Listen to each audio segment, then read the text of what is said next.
Bonjour à tous et bienvenue pour notre septième podcast de cette deuxième saison. Le premier podcast pour la saison en cours de la NBA puisque les six précédents étaient nos previews par division. Comme d'habitude, je suis rejoint par Pop, Réa et Doc. Salut les gars, est-ce que vous allez bien? Bah, écoute, Ouais. ouais, toi. Ah, ça va nickel. Ça va nickel, j'espère que vous avez pu mater un peu de NBA récemment. En plus, presque tout le monde est content à la table puisque les Bulls jouent bien, les Cavs jouent bien, les Sixers jouent bien. Bon, les Rockets ça joue mal, mais ça malheureusement on s'y attendait un peu. Je suis d'autant plus content. C'est vrai que pour le coup, tu serais presque content, ça ferait un bon pic à la fin. Surtout qu'il est protégé top 3 ou top 5, si je me souviens bien, ce pic. Un 4. Top 4, ouais, on voyait OKC top 4, donc Ouh. faut bourriner les défaites là, faut bourriner les défaites. Ouais. Oh, on fait bien. Bon, du coup, pour le premier podcast de la saison, on va rester dans un truc un peu classique. On va surtout parler des équipes qui déçoivent pour l'instant dans la saison. Non, non, laissez-le. Abdelrahman Bassé. On est à peu près 10 matchs joués pour tout le monde, à peu de choses près, 9, 10, 11. Donc les premières tendances se dessinent, hein, c'est un huitième de la saison. Beaucoup de déceptions à l'Est. On n'a pas prévu, j'ai pas prévu spécialement de quelle équipe on allait parler en premier, c'est vous ce que vous préférez. Je vais citer quand même les 4 grosses déceptions de l'Est, en tout cas à mes yeux. Donc on a les Bucks qui sont 10e, 4 victoires, 6 défaites, tout comme les Hawks qui ont le même bilan et les Celtics qui ont le même bilan. Je rajouterai les Pacers qui sont à 4 victoires, 7 défaites. Peut-être un bilan, moi je l'attendais pas à ce niveau-là, après ça dépend des gens. Et à l'ouest, on a une hiérarchie quand même qui est globalement un peu plus respectée, en tout cas au niveau des déceptions. Les équipes du bas de tableau étaient prévues bas de tableau. Peut-être les Pélicans 1-9, c'est un peu sévère, mais voilà, les circonstances avec Zion et Ingram, je pense, pèsent beaucoup. Les Lakers à 5-5, éventuellement Portland à 5-5.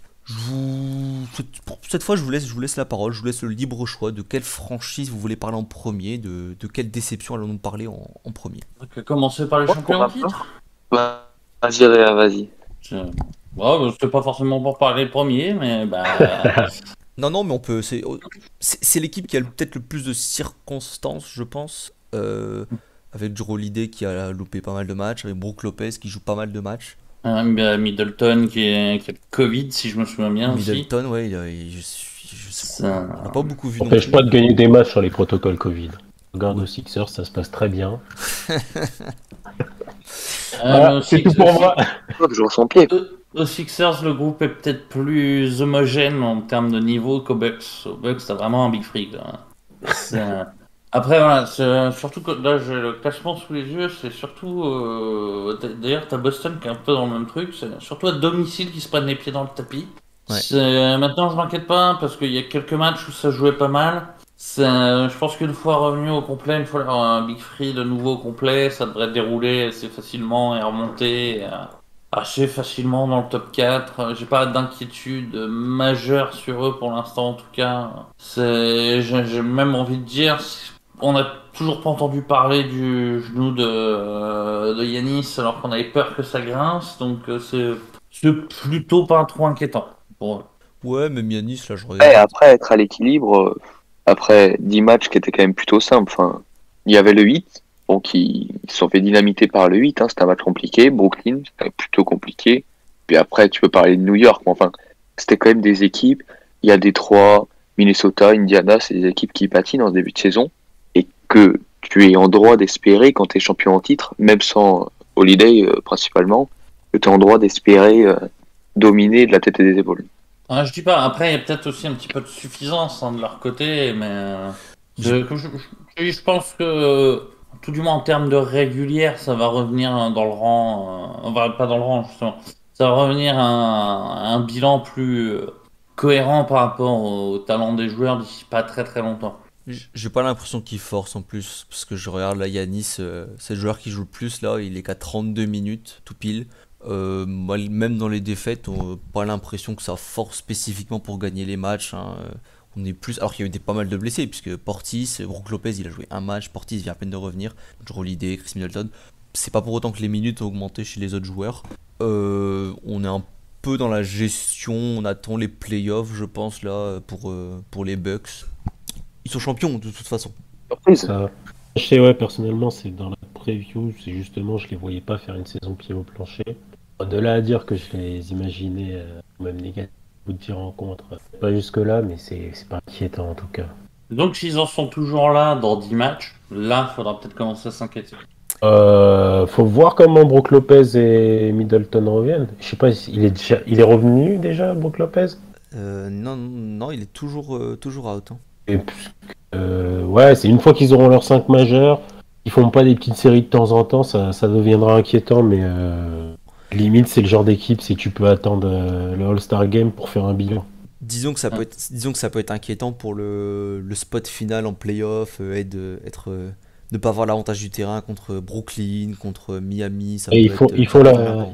Après, faut le avoir l'avantage spécialiste, justement, si tu veux pas avoir Kyrie en face, c'est quand même mieux face aux Nets. après, notre spécialiste des Rockets se dira que du moment que tu es dans les 8, c'est pas grave. Champion avec une 6ème place à l'Ouest. Ouais, 6ème. Ouais. En étant Ça champion m'étonne en pas du titre. spécialiste des Bulls qui ne sache pas que maintenant il y en a 10, parce que forcément il était peu habitué. Alors, quand je dis 8, c'est les 8 qui jouent les playoffs. Oui, je l'avais, hein, c'est juste pour le bon mot, hein, c'est pas. Non, non, mais cherche pas, je t'ai répondu au premier degré, moi je suis pas là pour plaisanter. Alors, une équipe, pas spécialement inquiet pour autant, mais Atlanta qui trustait un peu le haut du panier de nos previews. Je sais plus où tout le monde l'a mis, mais c'était un consensus top 2, top 3, je pense. T'es même quelques-uns à l'avoir mis Je les ai premier. mis premiers. Ouais, moi je les avais mis premiers aussi, je crois. Bah, pareil. Donc voilà, on est un peu dans le dur là aussi. 4 victoires, 6 défaites. Et il n'y a pas vraiment le facteur blessure qui joue, puisque si je me trompe pas, bah, tout le monde joue, tout le monde a bonne santé. Il n'y a que Gallinari qui avait loupé, je crois, quelques matchs à un moment. Mais sinon, tout C'est le monde est là. Gallinari en même temps. Voilà, en même temps, c'est Gallinari. Mais surtout, après, en plus, c'est pas une perte, disons, aussi importante, puisqu'on est sur un effectif qui est beaucoup plus profond. Hein. La sortie de banc entre Reddish, Hurter, même Gorgie Dieng qui est pas dégueu du tout en pivot, et Delon Wright aussi qui est ajouté. Bref, il y a du monde derrière, mais ça tourne pas bien. Trae Young, je vais pas dire dégueulasse, mais pour ses standards, c'est quand même très très faible pour l'instant. La mire à 3 points n'est pas du tout réglée. Le changement de règle, peut-être avec les lancers francs, je ne sais pas. Qu'est-ce que vous en pensez là de ce début de saison d'Atlanta? Justement. Vas-y. Et après, je vais pas mentir, j'ai pas regardé Atlanta juste des petits bouts, mais je crois vraiment que c'est le changement de règlement qui impacte leur leader et du coup toute la façon de jouer d'Atlanta. Surtout quand tu regardes, encore une fois, la répartition de leurs matchs. Ils sont 4-6, c'est 3-1 à la maison et 1-5 à l'extérieur. Et quand tu sais que l'arbitrage avantage quand même souvent l'équipe à la maison, surtout en saison régulière, que tu sais le changement de règle qu'il y a eu, je serais pas surpris que ça ait en effet.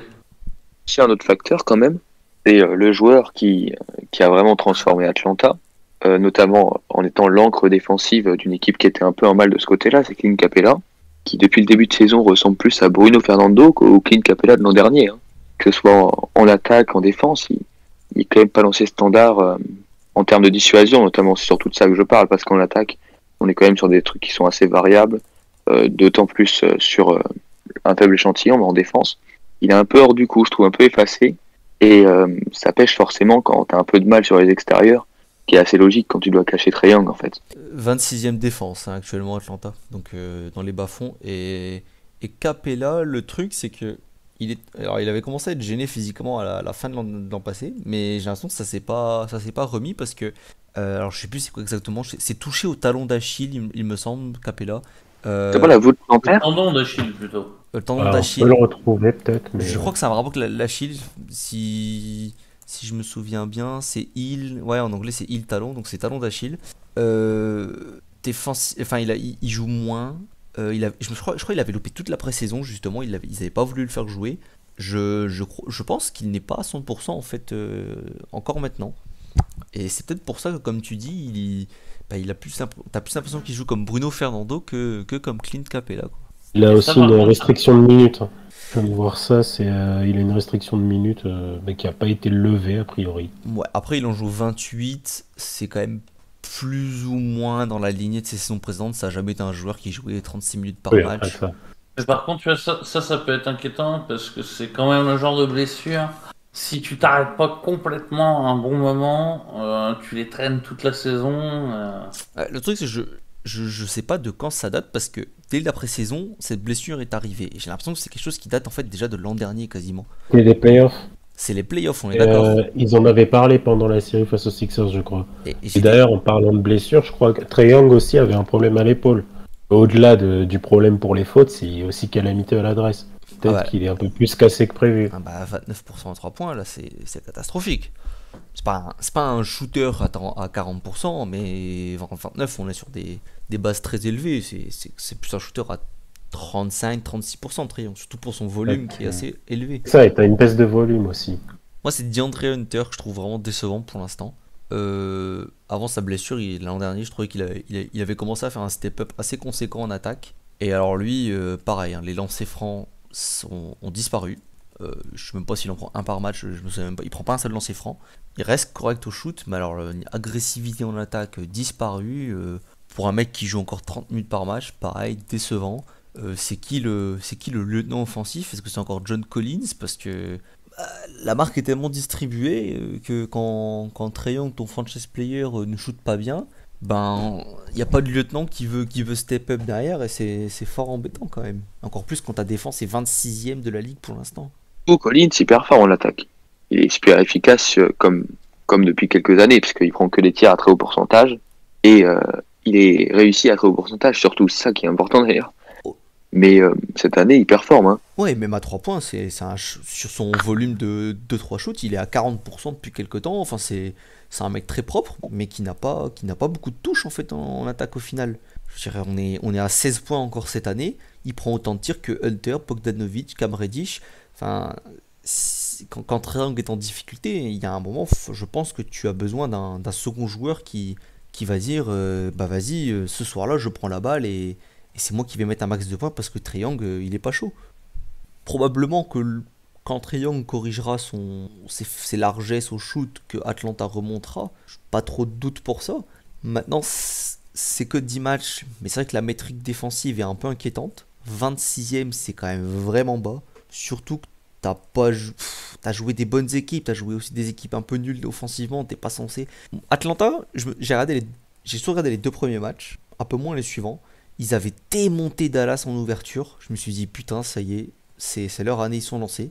Il n'y a que plus 6, mais on les a démontés avec les Cavs 2 jours plus tard. Et je sais pas, c'est décevant. C'est décevant. Après, ça reste une équipe jeune, donc qui peut potentiellement irrégulière aussi. Donc, Trop de pression par rapport à la finale de conférence. oui, aussi, voilà, peut-être. ils se mettent peut-être un peu trop de pression. Et puis, tu vois, ça se trouve, dans 10 matchs, on va être oh là là, c'est catastrophique. Et puis, arrivé au All-Star Games, ah putain, ils reviennent bien quand même. C'est j'ai l'impression qu'ils jouent beaucoup à la confiance. Et regarde l'an dernier, dès qu'ils mettent Macmillan, ils enchaînent une petite série qui leur redonne confiance. Et puis alors là, on les a pu arrêter de la saison. Donc, c'est peut-être ça, c'est peut-être juste qu'il faut qu'ils ont la tête un peu au fond du seau. Et faut juste qu'ils se remettent la tête à l'endroit et le physique un petit peu aussi pour Capella ou pour Trae Young. Ouais. Bon, je pense qu'on a abordé les 2 équipes qui sont en difficulté, mais qui sont où on est le moins inquiet quant à leur futur. Parce qu'aujourd'hui, on place toujours Bucks et Hawks confortablement en playoff. Là, la suite, en tout cas déjà pour la conférence Est, 2 équipes où il y aura peut-être des vraies questions qui vont se poser. On est sur Boston et Indiana. C'était pas un consensus déjà dans le classement, leur position. Donc Boston, pareil, 4 victoires, 6 défaites. Une équipe qui on a l'impression qui est presque au bord de l'implosion déjà, puisque Marcus Smart a déjà dû péter un plomb, il y a déjà eu des réunions de joueurs au bout de 10 matchs, ça fait quand même très rapide. Perso, je vois pas de différence vraiment dans le jeu avec Ime Udoka par rapport à Brad Stevens, je sais pas si vous êtes d'accord. Ben, en même temps, quand t'as un trou noir comme Tatum devant, attention, je dis pas que c'est un mauvais joueur, mais ça aide pas à construire un jeu d'équipe, un joueur comme ça. Surtout qu'il fait un début de saison bien dégueulasse quand même. Vraiment, oui. Oh oui, en attaque, ça rentre pas, hein. Il rentre pas un shoot. Après, il me semble qu'on les avait tous mis à un niveau play-in, si je dis pas de bêtises, ou pas loin. Moi je les avais plus, Ouais. il me semble. Entre 5 et 7, quoi. Voilà. Ça va pas. Et finalement, ils en sont pas si loin. Ça va être ma marotte du soir, mais encore une fois, tu regardes. 7 matchs à l'extérieur, c'est plutôt correct à l'extérieur, 4-3. C'est équilibré, donc c'est ce qu'on attend d'une équipe entre 6 et 8, on va dire. Par contre, à domicile, ils passent complètement au travers, c'est 0-3. Je vais regarder, mais je me demande si c'est pas les seuls. Si, t'as des Pels aussi qui n'ont pas gagné à la maison. Puis c'est tout. Alors, quel est le problème pour qu'ils n'arrivent pas à gagner à domicile? Je sais pas trop. Mais tu leur mets un simple bilan attendu pour une équipe avec les joueurs qu'ils ont. Ça donnerait du 6-4, c'est 7ème, on trouverait ça. On trouverait que c'est leur place, donc c'est un. Oui, surtout qu'il y a deux défaites en prolongation, ça tourne vite ce genre de choses. Voilà, c'est moins choquant que les Hawks à la limite. Après, de toute façon, on va retomber sur ce qu'on a dit pendant la saison. C'est pas un niveau à certains postes, donc c'est une équipe moyenne qui a des résultats moyens, et ça va pas cliquer tout de suite d'entrée en début de saison. Donc Smart se retrouve obligé de convoquer des réunions pour faire dégonfler quelques cigares, et on se retrouve avec déjà, il pouvait le. Bon, parce que Smart, il a le beau rôle, mais enfin, c'est un peu un trou du cul quand même sur déclaration depuis quelques temps. Ne le prends pas pour de la merde quand même. Hein. Il n'a pas rentré un tir, là où il fait sa déclaration, il n'a pas rentré un tir du match quoi. Hein. Mais il n'a pas rentré un tir de sa carrière, donc il est légitime. Non mais de la saison, c'est encore pire. Là. Ouais. Enfin, même si ça a été beaucoup dramatisé, comme c'est toujours le cas, que tu sors une phrase d'une interview où il pose une question à propos de ça, c'est facile, mais quand même je trouve ça compliqué de sortir ça en public après une défaite, surtout quand ça va pas bien justement. Dire que ça fait un électrochoc c'est bien beau, mais surtout pour se dédouaner un peu de toute responsabilité quand même. Hein. Mais est-ce qu'il n'y a pas j'ai envie de dire, un groupe qui vit mal? Est-ce qu'il n'y a pas des tensions pour qu'au bout de 10 matchs, on en soit déjà là, enfin même moins du coup à ce moment-là, avec des joueurs, enfin un joueur en tout cas qui est explicitement pas très content de la situation actuelle, surtout que voilà, comme on a dit, il y a des trucs qui se tiennent qu'à des overtime. Ils se sont fait ouvrir par Toronto quand même. Ouais, ça fait tâche ça. Ouais, et puis il y a pas longtemps, ils viennent de démonter le Heat pour autant. Ils ont démonté Charlotte en début de saison quand ils étaient pas mauvais du tout en plus. Charlotte, c'était quand ils avaient bien démarré. Je sais pas, c'est même si le bilan, enfin à moins que Boston se voyait à 10-0 en début de saison, mais il y a des tensions dans ce vestiaire, c'est pas possible que ça pète déjà aussi vite. Ouais, mais c'est pas nouveau ça. Déjà l'an dernier, il y avait des tensions. On en revient toujours au même problème.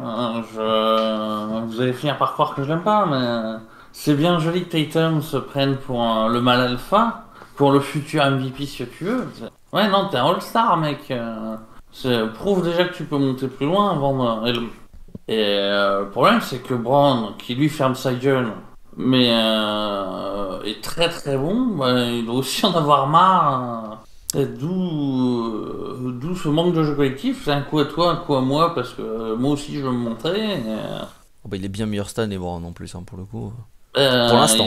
Il est pas blessé pour l'instant. Ouais, il est bien meilleur pour l'instant. En plus, il n'y a pas photo. Hein. Les pourcentages de Tatum c'est 10 points en dessous, de Brown, hein, de toute façon.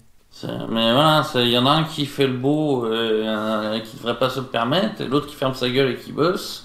Et qu'il y en a peut-être marre que l'autre fasse le beau, donc ça aide pas pour l'ambiance dans l'effectif. C'est un peu facile quand même. Hein. Les deux sont les mêmes. Hein. D'ailleurs, il est blessé, Brown, alors. Il vient de se péter, ouais. Et puis, 2 semaines. Ils sont dans des rumeurs ou pas recommandables. On parle de... Il y a eu de la rumeur qui est sortie par rapport aux Sixers.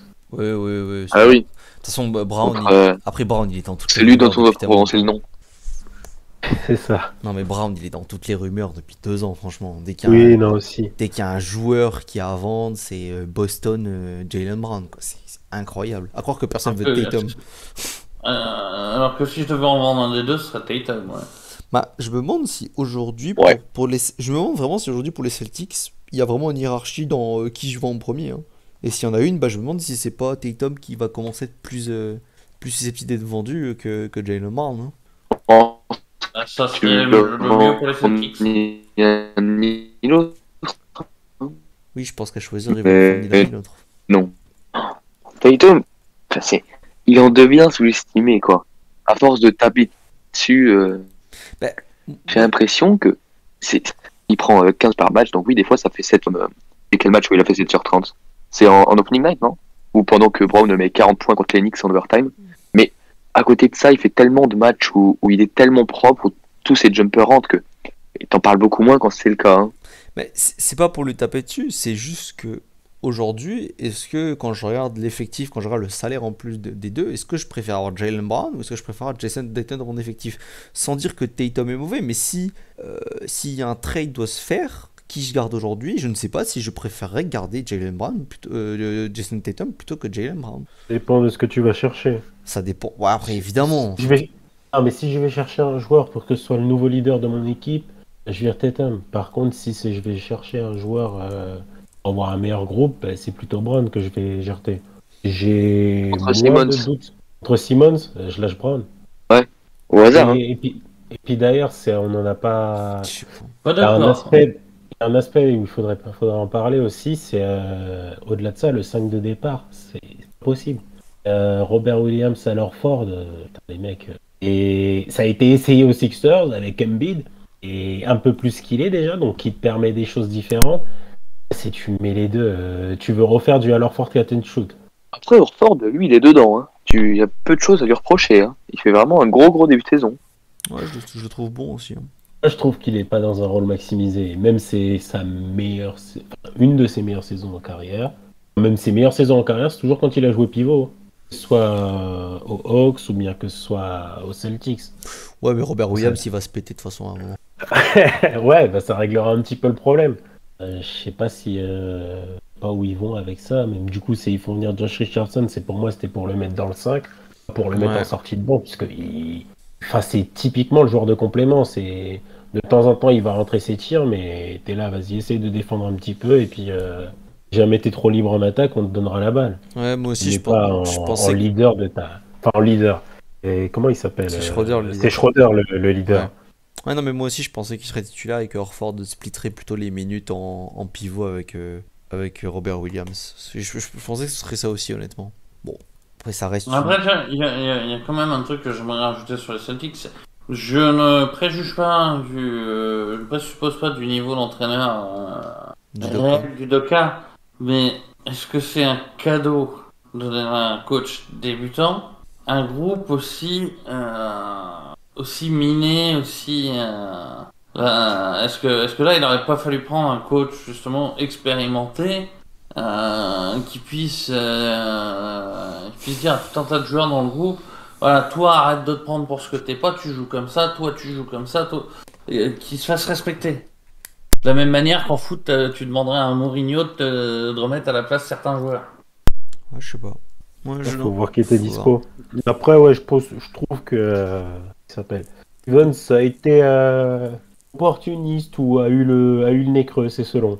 Ouais, parti au bon moment. C'est vraiment, allez. Ouais, j'ai surpris un petit peu tout mon monde et puis je m'en vais avant de vraiment décevoir. Avant que ce soit la merde et que sa réputation soit entachée, ouais, c'est possible. Tu vois, si ça se trouve, Udoka, là, tu le mets aux Pistons et les Pistons ont 3 victoires et tout le monde dit putain, bon choix. Alors que là, bah, comme il n'est pas. Peut-être qu'il n'est pas assez respecté, ouais, bah, c'est parce qu'il est nul comme coach, les gens vont se dire. Au lieu de voir le réel problème. Mais après, je maintiens que pour moi, tant que tu n'auras pas de trade, soit Tatum, soit Brown, tu auras un problème dans l'équipe. Je pense que c'est le reste le problème. Enfin, tu auras d'autres problèmes, tu auras toujours d'autres problèmes à la main au poste de pivot. Mais à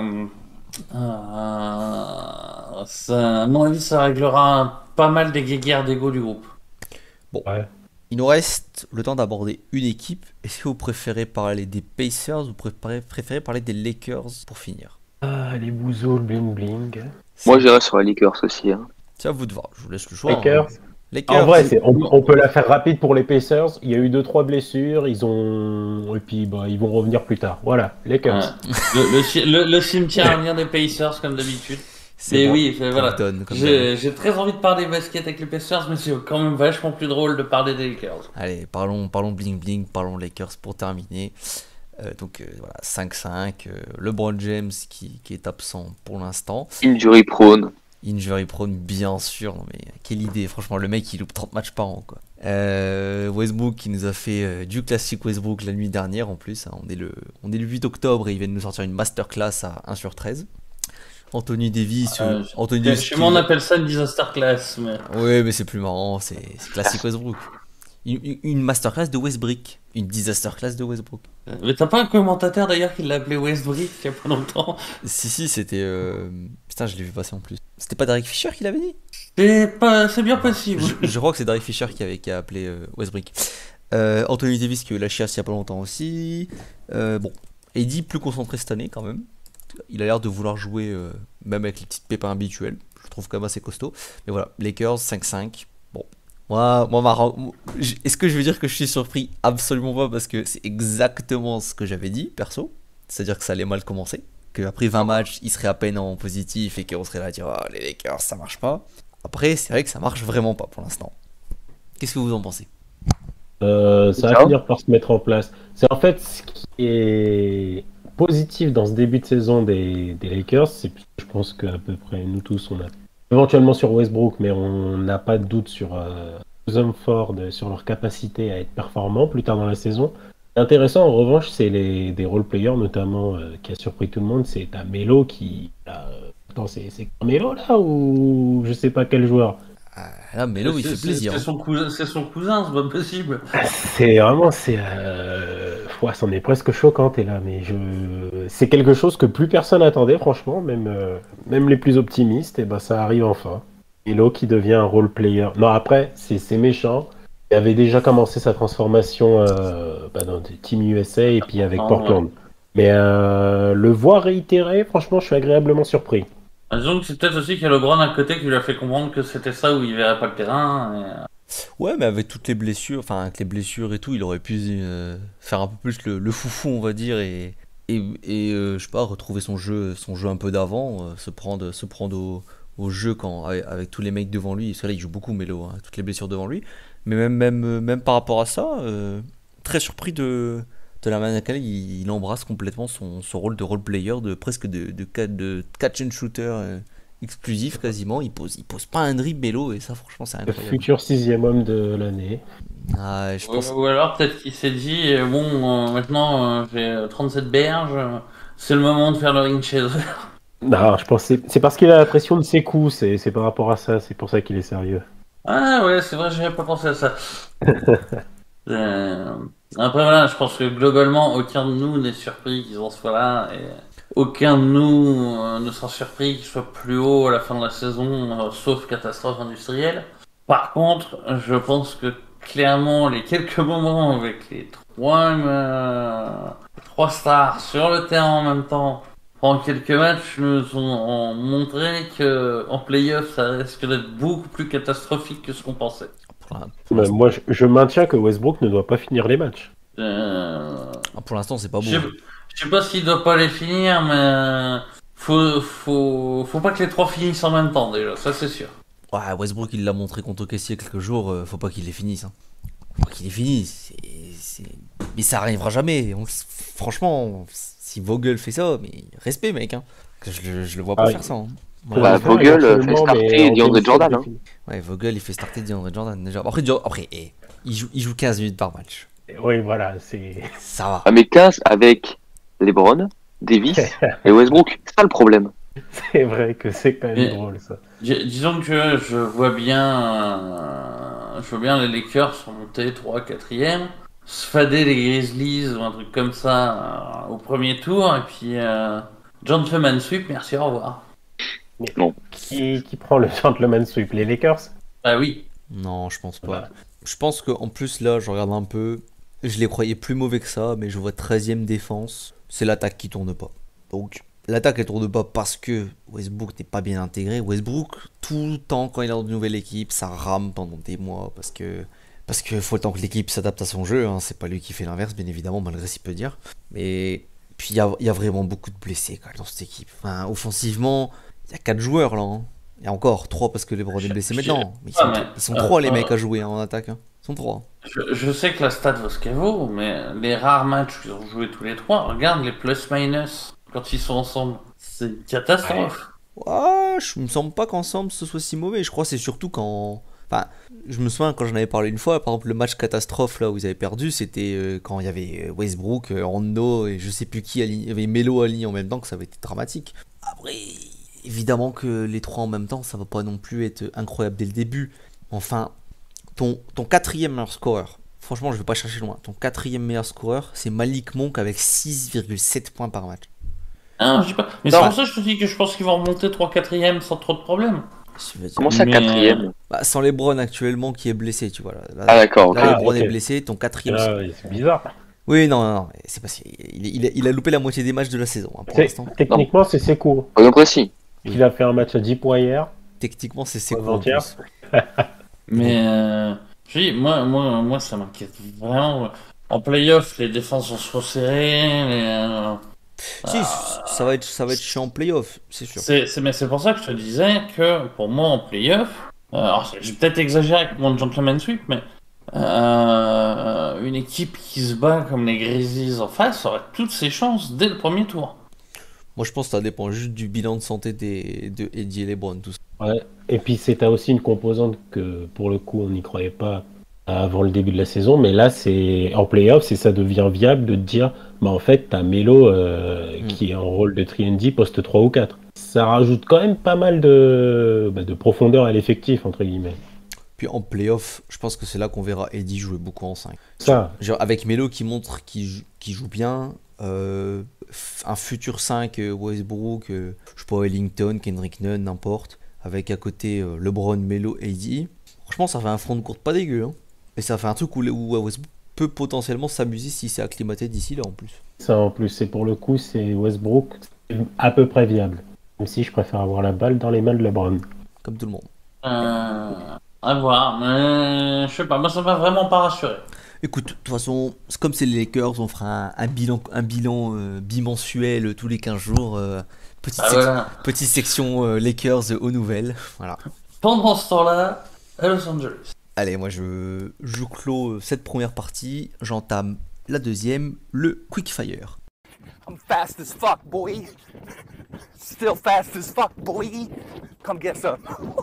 Petite news injury avant, puisque là on venait de parler des Lakers, il est quand même sorti il y a aujourd'hui ou hier je crois que, parce qu'à la base LeBron était censé être absent une semaine, mais que visiblement c'est pas le genre de blessure qui se soignerait en une semaine, et ça parlerait du fait qu'il serait absent, monsieur injury prone, plutôt autour de 1 mois, ce qui est quand même beaucoup plus.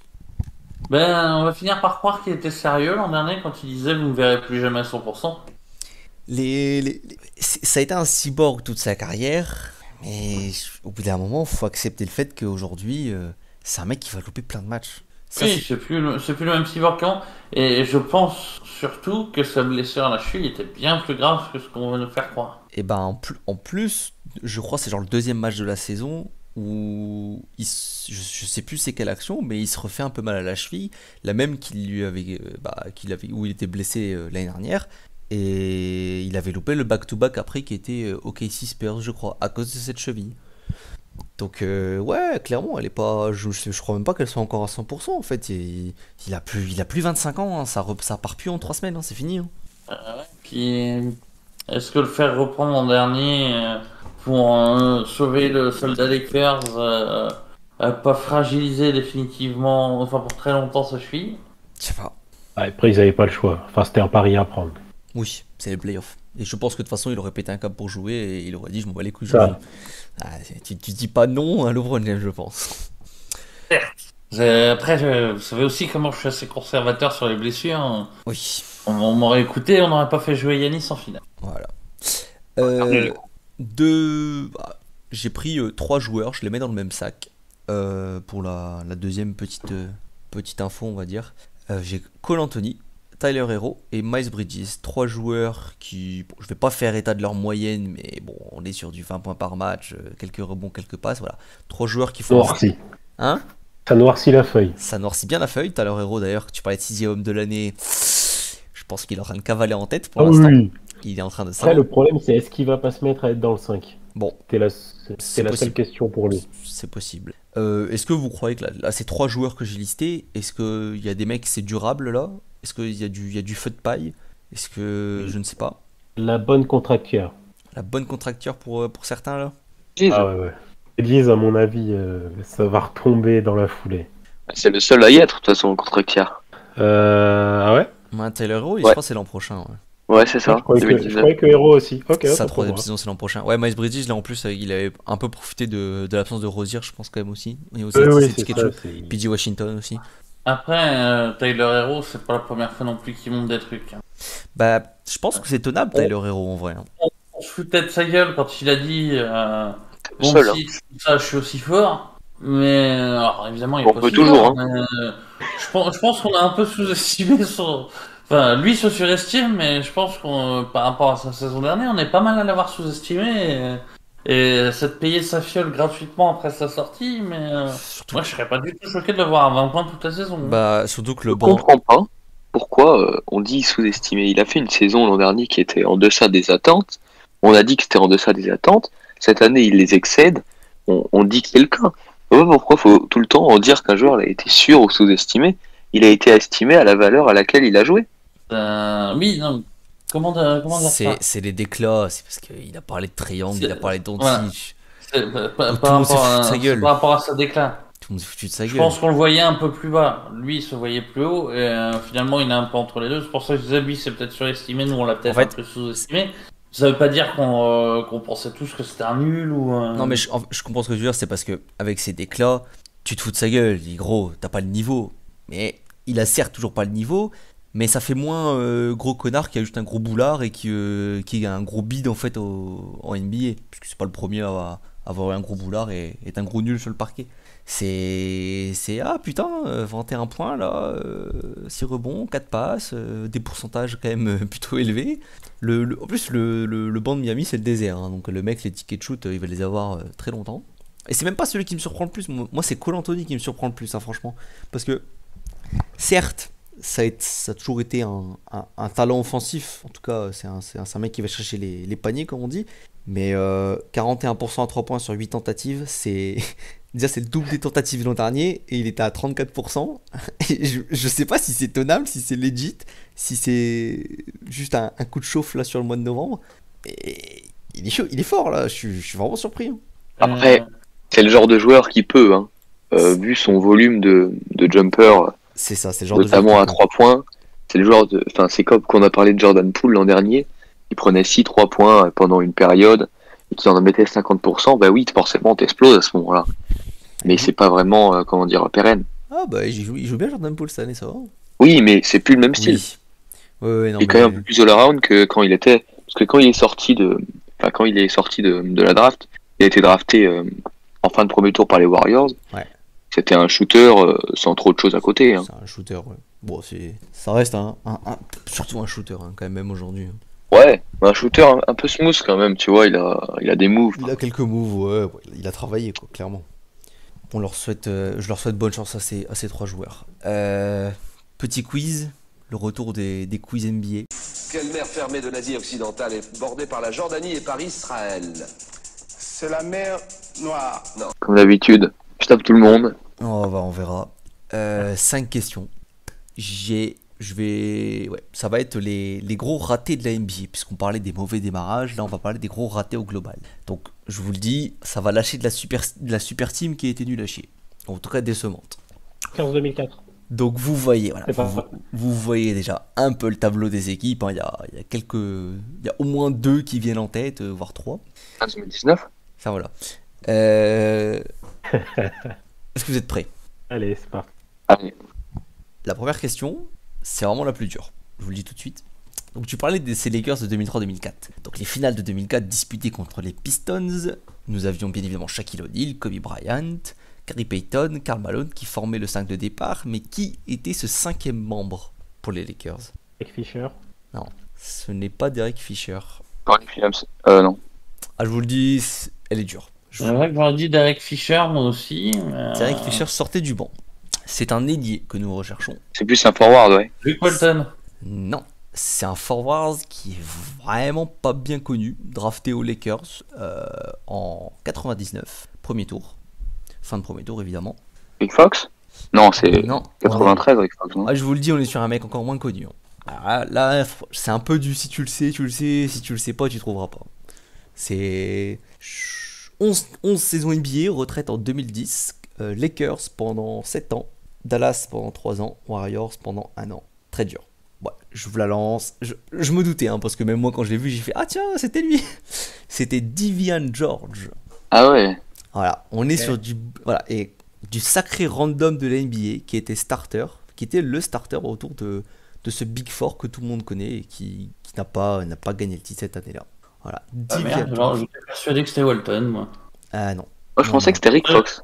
J'en étais à me dire, mais il m'a pas entendu, c'est pas possible. Si, c'est pas Walton et ouais, c'était pas Rick Fox non plus. Je me demande s'il était pas blessé ou pas, parce que je sais que c'était le titulaire à la base, mais non, pas joué. Il n'a pas été titulaire. Ouais, Rick Fox devait être blessé parce que là, je suis allé voir dans les stats viteuf. Bah en fait, 38 matchs joués, 34 startés. Non, bah, j'ai les trucs sous les yeux. En playoff, en gros, il a fait 20 minutes, 3 matchs de suite contre Houston, et après, c'est 5 minutes par match tout le reste des playoffs. Voire même des. T'as quand même Medvedenko qui a commencé 38 matchs. Et Plus que Rick Fox. Medvedenko a joué un match de titulaire en ces-finales 2004. Je crois que c'est Divian George qui joue 5 et Medvedenko 1. Voilà, on apprend des choses tous les jours. Pendant ça. Deuxième question. Du coup, tout le monde à 0. Contre qui les Lakers, encore une fois, de Kobe, Dwight, Nash et Gasol ont perdu au premier tour des playoffs en 2013? Suns? Tu as dit Suns? Ah non, c'est pas depuis 2010 ou pas? Ouais, c'est pas les Suns. 2013. Défaite en 2013 au premier tour. Donc l'Ouest. Les Mavs? Non. Et Spurs. oui, les Spurs, Doc, une défaite cinglante de 4-1 au premier tour. Ça, ouais. Pour la déception, une grosse déception, hein, parce que au moins 0-3, 0-4, ça là en finale. Après, déception non, puisque Kobe était déjà pété face aux Warriors en fin de saison régulière, et donc entre guillemets, ils ont sauvé l'honneur en prenant un match C'est pas faux. sur Spurs qui était en rouleau compresseur à l'époque encore. C'est pas faux. Mais une saison qui était quand même décevante en termes de Oui, saison. fiasco total. Ah, par contre, fiasco. De toute façon, c'est l'année Nash où qui a les fait Spurs 10 passent à matchs, 5 secondes du titre. Hein. Ouais, Nash blessé quasiment tout le long. Ouais, un fiasco. Un point pour Doc. Qui était le meilleur scoreur des Nets de 2013-2014, qui est la première saison qui a fait suite au trade avec les Celtics? Terry? C'est Brook Lopez. Pop, je crois que t'as dit autre chose de toute façon. Ouais, Terry. Ouais, j'ai cru entendre Terry. Oui, c'est Brook Lopez tout simplement qui était le meilleur score des Nets à cette époque. Garnett, invisible dès le départ. Paul Pierce, tout juste correct. Assistant coach. Ouais, déjà assistant Là, coach. t'avais la renaissance, t'avais les gros paniers de Isojo et la renaissance de celui qui a fini backup. Deron Williams. Non, celui qui a fini backup de Curry. Il s'était pété la jambe salement, un grand meneur. Livingston. Livingston. Voilà, Livingston. C'est cette saison où il renaît. Je sais plus si je l'avais vu dans mon truc. Oui, c'est la saison de Livingston, effectivement. Ouais. Voilà. Il est fort, hein. Bon C'est la période que j'ai le plus suivi, je crois. Ouais, Brook Lopez, largement le meilleur marqueur, hein. 20.7 par match. Isojo était à 16 derrière. Quatrième question. 2 points pour Doc, déjà, qui peut tuer le match, hein, tout simplement. Charles Barkley a rejoint les Rockets en 96-97 pour jouer avec Drexler et Hakim. Qui était l'entraîneur de l'équipe cette année-là? C'était pas encore Tomjanovic? Et bien si, tout simplement, c'est encore Rudy Tomjanovic. Je suis un pied. 1 point pour Réa, qui peut... Ah, on porte pas quand même que je le grille là-dessus. Ouais, en plus, je me rends compte que j'ai pas prévu de tiebreaker au cas où, comme un con. C'est pas grave, on va prier pour que Doc trouve la bonne réponse. Alors, je préviens tout de suite, dans cette dernière question, il me faut 2 équipes. Je vais le préciser à la fin de la question, mais il me faut 2 équipes. Will Chamberlain a rejoint à l'été 68 Jerry West et Elgin Baylor aux Lakers pour tenter d'empiler les titres. Et ils vont perdre tout simplement 2 années de suite en finale au Game 7, qui sont les 2 équipes contre lesquelles ils ont perdu. Et je veux les 2 en même temps. Sixers Celtics? C'est faux. Je ne dirais que oui ou non, hein, bien évidemment. Celtics Knicks. Alors, Doc, tu as dit quoi? Attends, merde, il m'a perdu. Lui, il a dit Celtics, moi j'ai dit Sixers. Et Knicks tous les deux. J'aurais dû prévoir un tiebreaker parce que c'est bien Celtics Knicks. C'est le Game 7 d'abord perdu en 68-69 contre Bill Russell. Et ensuite, les finales de 70, bien évidemment, le Willis Reed Game. Et voilà, la défaite contre les Knicks. Will Frazier, bien évidemment. Ça c'était peut-être le plus simple, je trouve. Ok, j'ai mon tiebreaker. Alors, Doc, Réa, dernière question pour vous deux. Donc le Heat de 2010-2011 a bien évidemment perdu contre les Mavs en finale. Le trio très connu, bien évidemment, Dwayne Wade, Chris Bosh, LeBron James. Je ne vais pas vous demander les statistiques des joueurs, mais je vais vous demander de me citer au moins un des 2 starters majeurs restants pour le Heat, sachant que évidemment ce n'est pas Mario Chalmers qui est sorti du banc 5 matchs sur 6 cette année-là. Donc il y a Je partais dessus. Et dessus, vi- les yeux fermés. Aslem. non, Aslem Non, il n'était pas starter. n'était pas starter. Il y a un joueur du coup qui a joué 5 matchs en tant que meneur, puisque Chalmers en a starté un, et un autre joueur qui était titulaire 6 fois sur 6. Il m'en faut au moins un. Il chie dans cette équipe déjà. Bibi. Oui, Mike Bibby, qui était le meneur Ah. titulaire de cette équipe. Ok, et c'était pas le pivot, c'était pas le pote de LeBron? Bien sûr, en tout cas, Ok, mais j'ai plus son nom du tout. C'est Joel Non, Anthony. c'est le pote du DS surtout. Joel Anthony. Hein, je pensais pas à lui. C'est Joel Anthony. C'était Joel Anthony qui a starté, qui était au 8, un moment lui aussi. Ah, ou tu pensais peut-être à Jones plutôt, toi, Doc. Le wing qui. Tu pensais peut-être au wing qui a suivi LeBron un peu partout là. Ah, oui, plutôt. Je pense Oui. à lui, c'est quel Jones? Comment il s'appelle? C'était Jones, ça, ouais. James Jones. James Jones. James Jones, Ouais, voilà. c'est pas lui, il est au Suns maintenant, là, GM. Ouais, il est GM, James Jones. Oui, oui. Mais non, lui, il a pas starté les finales. C'était Joel Anthony et Mike Bibby. Je sais pas pourquoi, je voulais que ce soit Dampierre, moi. Mais... Dampier. J'aurais dit Dampier pour faire plaisir à UDS, mais... Je t'avoue que Mike Bibby titulaire au 8, ça me serait pas revenu, hein, perso. Je l'avais pas. Je me souvenais qu'il était au 8. Franchement, franchement, J'avais Mike Bibby- Peyton en 2006 si tu veux, mais entre guillemets gros meneur des années 2000, 8, pas du tout. Mais par contre, tu vois, pour moi, Aslem était un des titulaires en finale. Non, c'est Joel Anthony qui startait en finale. Aslem jouait beaucoup. Aslem jouait 29 minutes par match, mais il était sur le banc. En fait, il prenait la suite de Joel Anthony, je pense. Parce que Joel Anthony ne jouait que 20 minutes. C'est ça que c'était l'époque où Joel Anthony startait, ça. Ouais. Alors que quand tu regardes les trucs de la saison, Aslem ne joue que 13 matchs en régulière. Et ouais, c'est ça. Voilà. Ah oui, Dampierre n'a pas joué du tout. Il devait déjà plus être là. Bon, bah voilà qui conclut le premier podcast. On a fait un petit peu plus long que d'habitude parce qu'on a abordé quand même pas mal d'équipes là dans le débat. On va essayer de condenser un peu plus avec un sujet un petit peu plus précis la prochaine fois pour que ce soit peut-être plus digeste à l'écoute pour vous. Ah, mais à la limite, les points Lakers, on les fera pas. Je t'ai On dit, fait une petite pastille de 5 minutes. je t'ai Et dit- aujourd'hui, le point Lakers. c'est ça, je t'ai dit, on va avoir une section Lakers là pour toute l'année, je le sens bien. Donc on se retrouve dans 15 jours à peu près pour le deuxième podcast. Portez-vous bien et à la prochaine. Salut! Salut. Et